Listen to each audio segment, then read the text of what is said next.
there is another reason behind the fear of English speaking, or maybe the excuse that the people give. See, I can speak in English with my close friend, but if any stranger comes, or if there are group of people and I have to talk among them, I cannot. I get scared. I start sweating. Again, this is also accepted. So what to do? In my previous video, I told you, think about the solutions. Don't think about the problems. Problems are bound to be there. We are made out of problems. Whatever strong personality you have today, it has come or it has been built out of the problems and you won over. So this is another reason that the people talk. When you are talking with your friend, you are very comfortable. You are not bothered about that my close friend will laugh at you. You take it very jolly, in a jolly way. You take it very positively. और आपके दोस्त ने अगर गाली भी दिया आपको तो आपको बुरा नहीं लगता, because you have good rapport with him. So why not continue with the same rapport? Initially you speak with your friends who can judge you, who can tell you, who can point out your mistakes, and then you can start working on it or improving on it. Initially it is accepted, and slowly and gradually you start talking with the strangers. You may commit errors, it's okay. Feel the fear. Unless and until you experience the fear, you do not develop that immunity to fight back. Like, the vaccination. Vaccination means what? You get the bacteria or the germs injected in your body, but they are weak. And what happens? Our immune system starts fighting with it. And next time, when the same bacteria enters your body, the immune system knows how to tackle it and how to fight back. The same case. Experience the fear of talking with stranger. Feel the guilt. Feel the insult. But unless and until you feel the guilt and insult or the fear, your mentality will not be immune to face it. Now, when you face it with preparation. ऐसा नहीं कि हाँ भाई हाँ चलो चलता है, लोग हंस रहे हैं मेरे पे, हरदम टाइम हंसने दो, मैं मिस्टेक करता जाऊंगा क्योंकि सर ने बोला है फेस करो. You face it with preparation. And if you do not prepare, you are bound to get insulted. You're bound to be mocked. You're bound to be laughed at. So, face any excuse with preparation. The next one is, the fear is, or the excuse is, there is no one in my family I can talk with. Even in our locality, there is no one who can I talk when I go home. Or in class also, no one is interested in talking English. They feel that don't show me your extra knowledge of English language. This is the way the people keep on talking. They keep on taunting. What will you do? When you become professional, and if it is the demand of your profession that you must converse in English, you cannot go and tell that there was no one I could talk with him, not in my family, not at my locality, or not in my classroom. You cannot go and tell over there. When the people are not interested or there is no one to talk to in English, you have to make sure that there is someone. You force someone, you convince someone, so that you get one group. You are your authentic group, dedicated group, who is ready to spend maybe half an hour or maybe 1 hour in cafeteria somewhere, wherein continuously, compulsorily, you will start talking in English. You laugh at each other, you correct each other, but you win over, because it is need. Need means without which the survival is not possible. The first step is that your job interview, your group discussion, wherein you need to converse in English.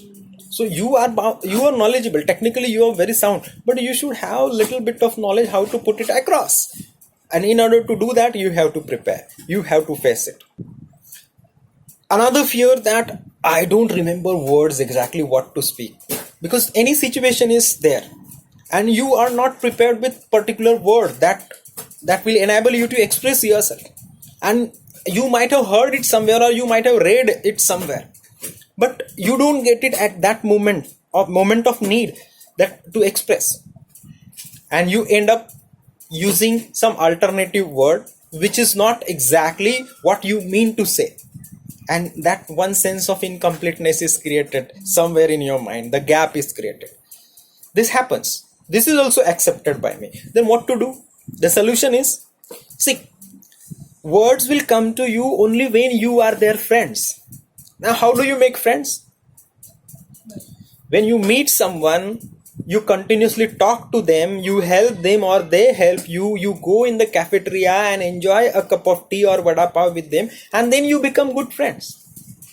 Same case about words. The words will come to those who keep on meeting those words on and often. Means when you keep on using those words in your speech, in your reading, in your listening, when you keep on meeting those words, these words will definitely help you out when you need them. And if you have read one word somewhere today and you haven't it for next 8 days or 9 days, you're bound to forget, because we have been gifted by nature that we tend to forget the things. And when it comes to study, we tend to forget in the next moment. My point is, you have to make friendship with the words. Now, how to make friendship with the words? Keep on reading. And whenever you come across new words, visit your girlfriend. That is your dictionary. My point is, you should have one dictionary downloaded in your mobile phone. That whenever you come across any new word, you have to read it. And when you read it, use it. Deliberately use it. Whatever. For example, yesterday I was reading the one storybook of my son. I came across one word, snooty. Now, snooty is the word I never heard about it. So what I did, I went to dictionary. I saw snooty means little bit snobbish. Today I deliberately used it. Now the snooty word is fit in my mental vocabulary, and whenever I feel that there is one girl or there is one woman who is little bit snobbish, I can say that it appears that she is snooty. I can use it and it will definitely come to my help. But after 10 days or 15 days or maybe after 6 months, if the same situation occurs and I have never visited the word snooty or used the word snooty in my speech or writing, it will not come to my help. So make friendship with the words. Use them on and often, and they will definitely come to your help whenever you need them.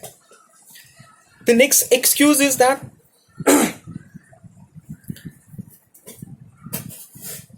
you compare yourself, and that comparison dampens your spirit. You feel that he is better or she is better. How can I speak in front of him or her? He is absolutely from Marathi medium or CBSE, and the way he talks, it is very sophisticated, and in front of him or her, how can I open my mouth to speak?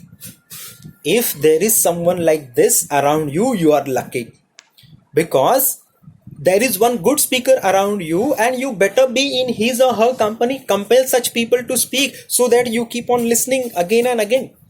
Make them compulsory. Offer them some bribe like vada pav and cup of tea. Ask them something, or you